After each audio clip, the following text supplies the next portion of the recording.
Hadirin jemaah rahimakumullah, marilah kita meningkatkan keimanan, ketakwaan kita kepada Allah agar kita bisa mencapai kualitas hamba Allah yang terbaik. Di antara peningkatan kualitas iman itu adalah peningkatan melalui penambahan ilmu, melalui pemantapan ilmu, yaitu ilmu dari ayat-ayat Allah untuk meningkatkan keimanan.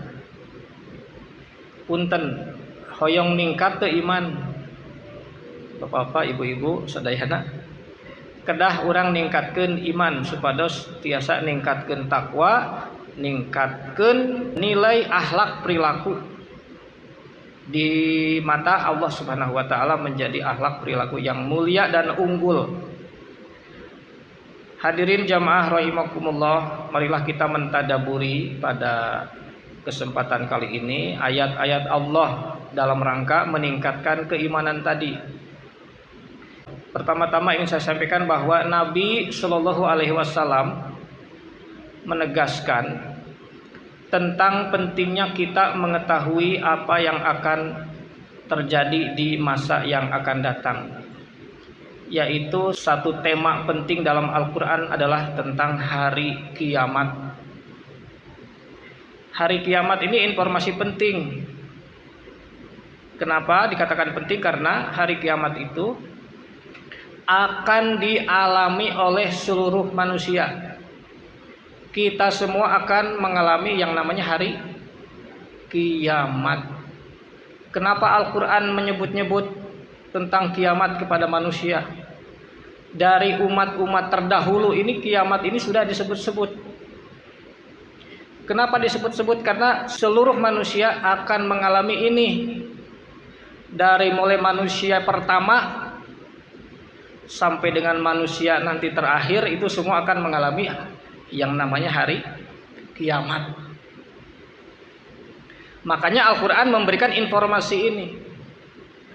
Kalau manusia tidak mengalami hari kiamat, ya tidak akan ada informasi ini disampaikan kepada setiap generasi sepanjang sejarah.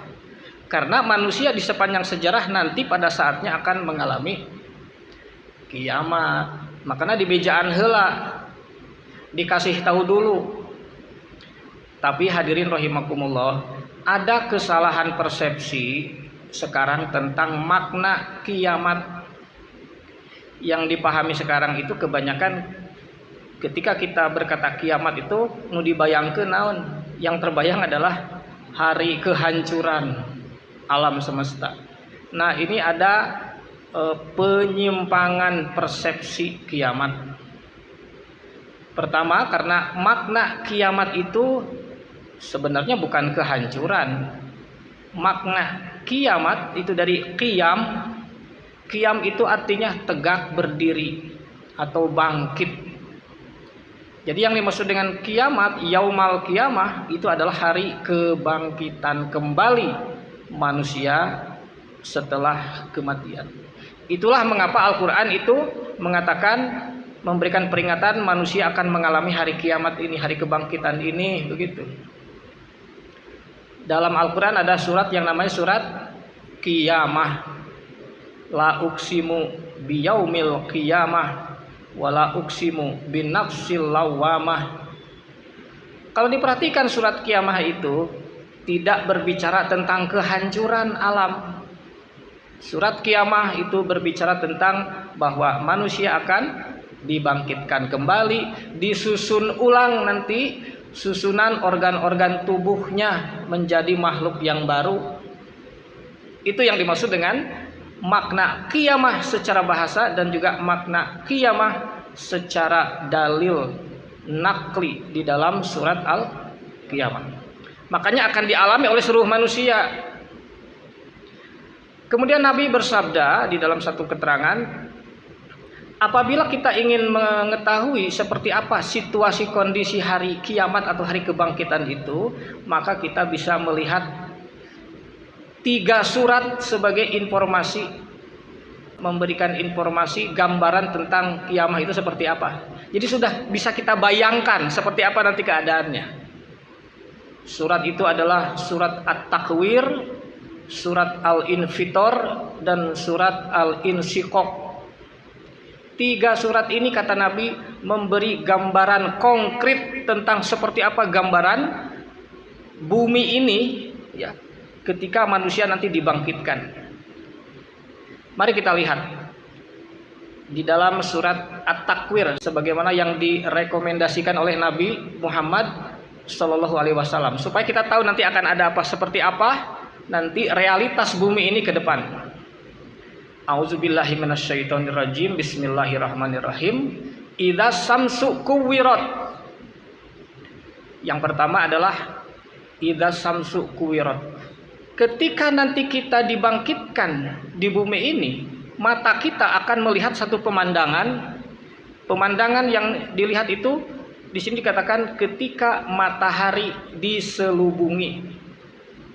Matahari yang biasanya kita lihat itu mengeluarkan cahaya menerangi permukaan bumi, maka nanti pada satu saat itu matahari itu sudah diselubungi sehingga tidak lagi mengeluarkan cahaya. Ini gambaran yang pertama. Yang kedua, wa idzan nujumu in kadarot. Ketika bintang-bintang itu pupus, meredup. Biasanya kita ketika di dunia melihat bintang-bintang itu kelap-kelip kan, bercahaya, bersinar di malam hari.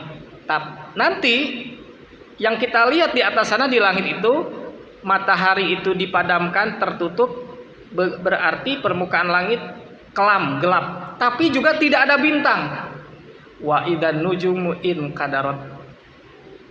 Nah, kemudian ayat berikutnya mengatakan wa idal jibalu suyirat. Dan apabila nanti gunung-gunung itu disingkirkan. Ketika kita melihat permukaan bumi sudah tidak ada lagi gunung-gunung. Jadi ini informasi tentang bagaimana visualisasinya nanti di hari kebangkitan itu. Gunung-gunung sudah tidak ada lagi. Kemudian ayat berikutnya wa idal isyaru utilat. Satu faktor juga nanti isyar. Isyar itu artinya dari kata asyirah. Asyirah itu artinya hubungan kekerabatan. Hubungan darah, hubungan kekerabatan itu utilat, dibubarkan. Sekarang kita di dunia ini setiap manusia terikat oleh kelompok hubungan kedekatan berdasarkan keluarga, berdasarkan suku, berdasarkan ras atau berdasarkan bangsa. Ya enggak? Tapi nanti utilat, bubar, sudah tidak ada lagi. Kalau sekarang kita kan ayah suku Sunda, ayah suku Jawa, atau ada bangsa ya, bangsa Afrika, bangsa Cina, bangsa Eropa, bangsa ras kuning dan lain-lain. Itu nanti semua bubar, nggak ada lagi. Itu. Kemudian wa idal wuhus husyirat. Apabila al-wuhus, wuhus itu artinya daratan-daratan kering. Dalam arti bahasa Arab, artinya kalau sekarang kita di dunia ini daratan-daratan itu terpisah-pisah. Ada benua, ada pulau-pulau kan begitu, dipisah-pisahkan oleh lautan.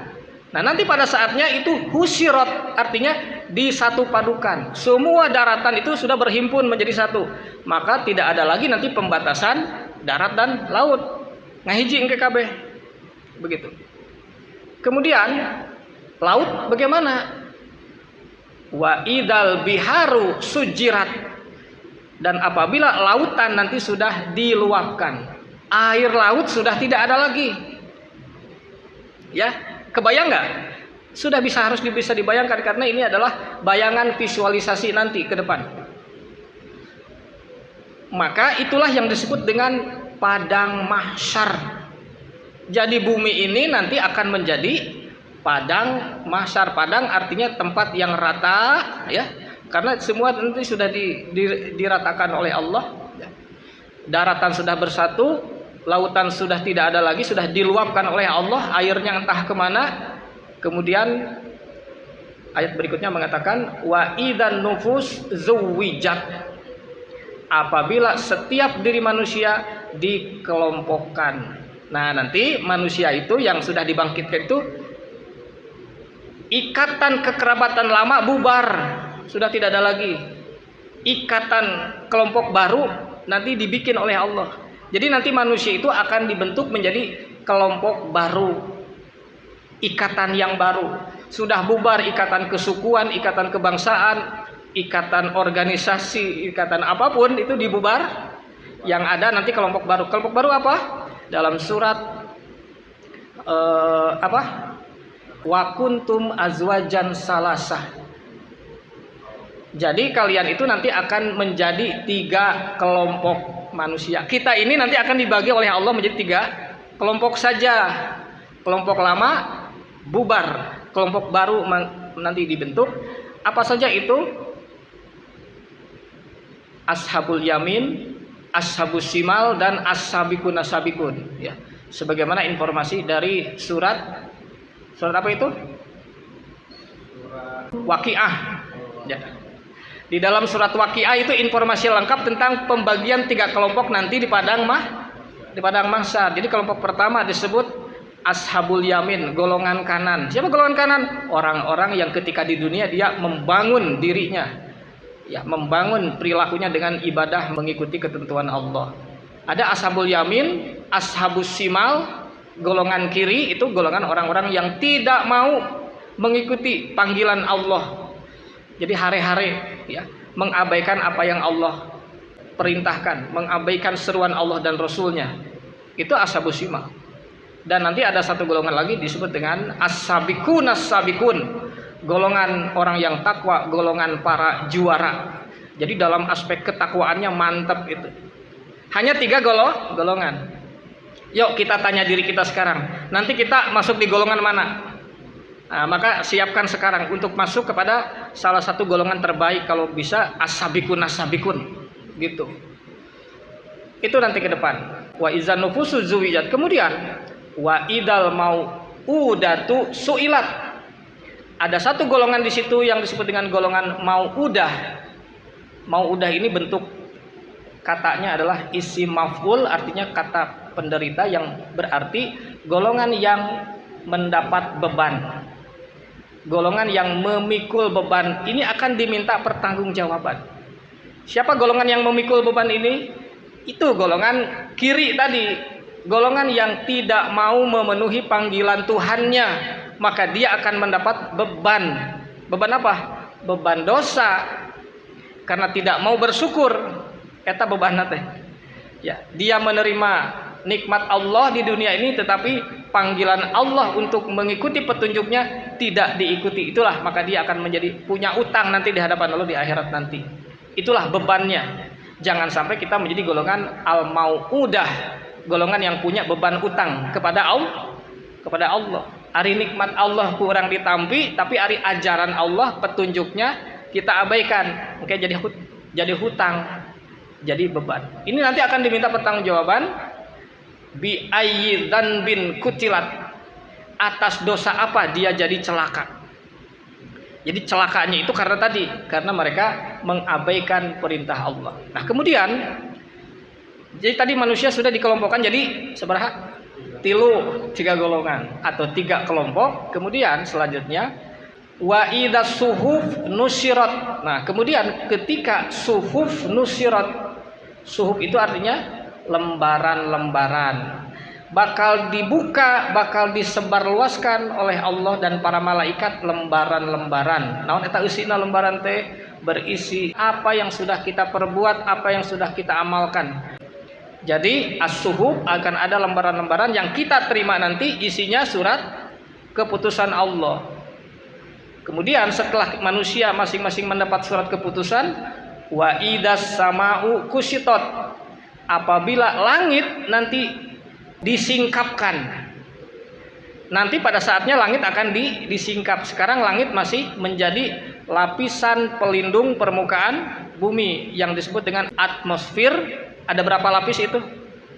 Nah, nanti akan disingkapkan oleh Allah. Akibatnya nanti setelah langit disingkapkan, maka wa idal jahim su'irat, maka jahim dinyalakan.